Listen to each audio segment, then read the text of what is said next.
รุ่นตัวนี้เบิ่งมีบ่แต่ตัวผุ่นเบิ่งแหละมันน้ำมันบ่ไหลเพิ่นก็บ่ลงตามที่สังเกตเบิ่งถ้าน้ำไหลแล้วจอกๆให้เพิ่นลงเลย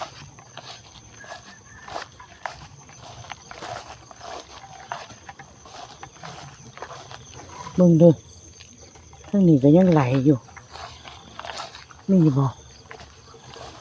มีไหม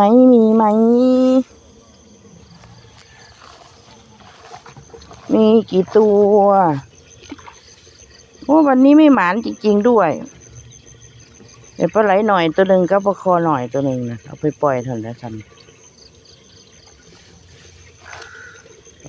โอ้มือบ่หมานอีหลีแต่ละเมื่อวานเดี๋ยวเป็นลูก2 ลูก